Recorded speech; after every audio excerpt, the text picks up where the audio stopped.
Muli po inilarawan ni Jesus ang tungkol sa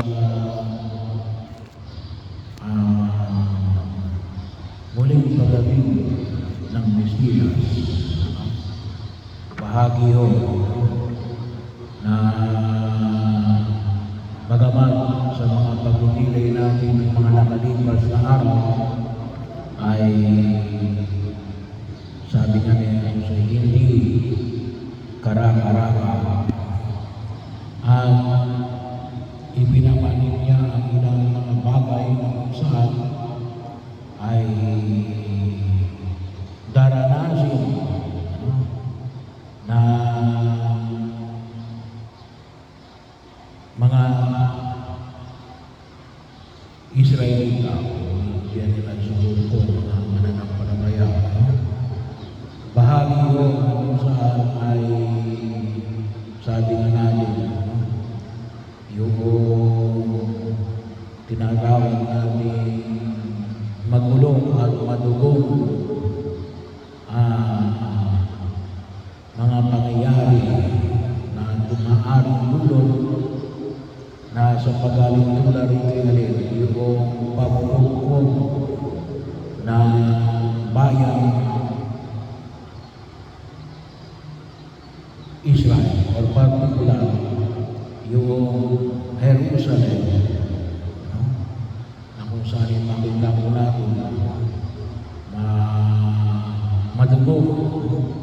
Sabi nga natin, lalong-lalo na yung mga pagkakataon. Sabi nga natin, wala na namang natira sa atin, wala namang World War II. Pero sabi nga ko natin, ganito kagulo. Yung pinaka-latest natin ay yung nangyari sa Marawi. Makita ko natin. O maaaring sa iba't ibang mga bahagi ng daigdig na sabi nga natin ay sa tema na ginamit ni Jesus walang bato matitira sa kapwa-bato. Pero paanyaya na kung saan yung nakita ko natin sabi nga natin ni Alin yung katapatan ng wakas na nakita natin muli kung kahit na ito sa unang pagbasa kay Daniel na pinakain sa leon. Sabi nga natin ay ito yung panahon na yung tinatawag natin sa loob ng Babylonian exile na kung saan ay naranasan ng mga Israelita na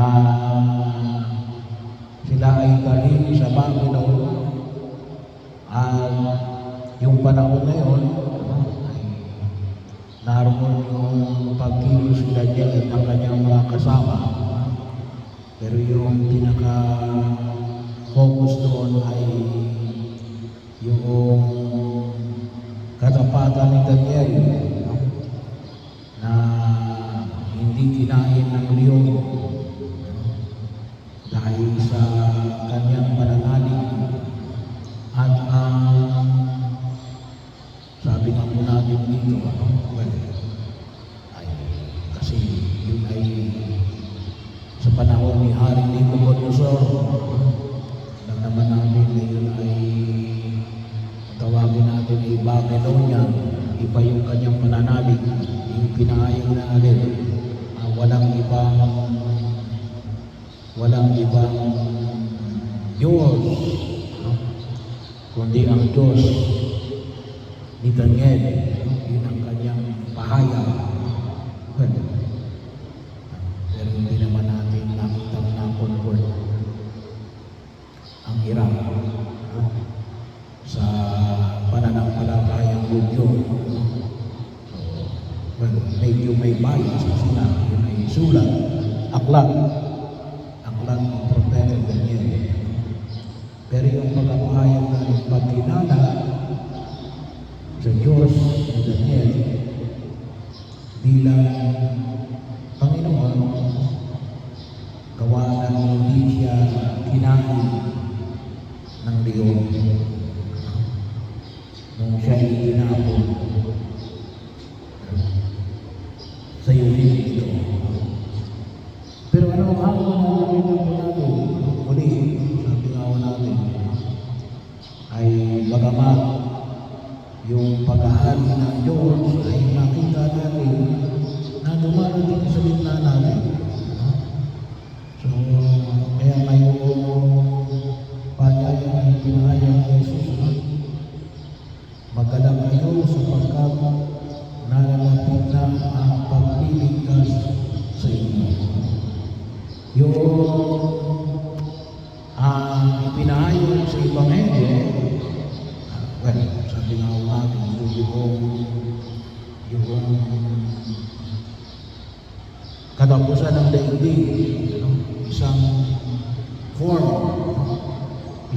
lang po ito. Hindi lang ito yung forma ng katapusan ng daigdig. Meron lang kasi yung forma ng katapusan ng daigdig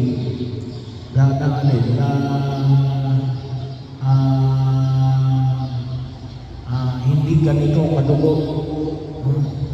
Ito ay isa lang ang forma ng katapusan ng daigdig. Pero ano yung nakita natin sapagkat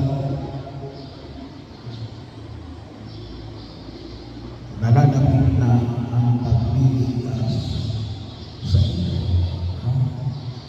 So, bahagi yun ako sa mga nakita o atin. Pero na ginagamit natin ngayon yung yung paghahari ng Diyos. Kaya nga, pinag-iwan natin yung kapustahan ng Kristong Hari. Makita natin yung paghahari ng Diyos. Kaya yung yung hapon natin, ipakita natin, igawin natin ang presensya na makita yung pagdating ng Diyos. At maliwanag na kung saan maliwanag na ipinamanin nito, may ipakita natin na tayo ay nagagalak bago nalalapit na yung pagliligtas ng Diyos sa atin. Ginawa yung makita natin, hindi yung kasamaan ng daigdig. Kasi yung ipinamanin ko sa Ebanghelyo, pwede makita natin, yung evilness, tawagin natin. Yung kasamaan, kabulukan ng mundong ginagalawan natin. Pwede ganun mo yung pagkaunawa. Ano yung sinasabi ni Jesus? Makita natin yung na iniligtas tayo ng Diyos. Kaya ano yung hamon na makita natin, lalo-lalo na sa pag-isa sa paghahari ni Jesus, ay di maging presensya ng pagliligtas ng Diyos sa daigdig na ito. Sabi nga natin, katulad na pagkasakatuparan ng kanilang kawang gawa, na pwede rin lalo na ngayon sa usapin ng korupsyon, katarungan at kapayapaan. Napakahalaga may pamalas natin sa daigdig na ito na nawa ay maramdaman ng tao. Pero ano yung higit na makita natin na narito ba ang Diyos? Narito ba ang Diyos? Kasi pwede yung walang gera, pwede yung walang kahirapan, pwede yung maayos ang lahat. But maaaring hindi natin nakikita ang Diyos. So,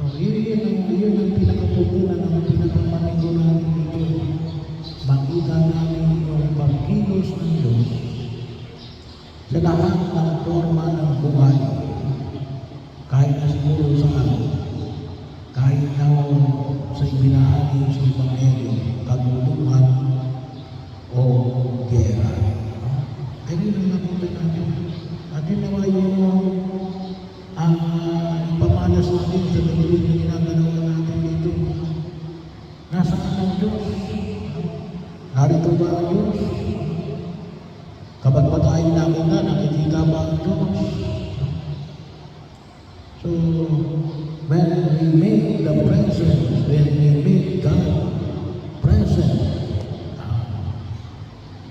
yun. Kaya po, sabi mo, isa sa mga biyaya na kung minsan hindi natin nakikita, ay yung minsan banana pagdiriwang ng misa natin. Kasi hindi bahagi ng ating pananampalataya. Kung tusin, pinakasentro. Bakit? Narito ang Diyos sa pagdiriwang ng banal ng misa. Pero, sana ay ma-explore pa yung maraming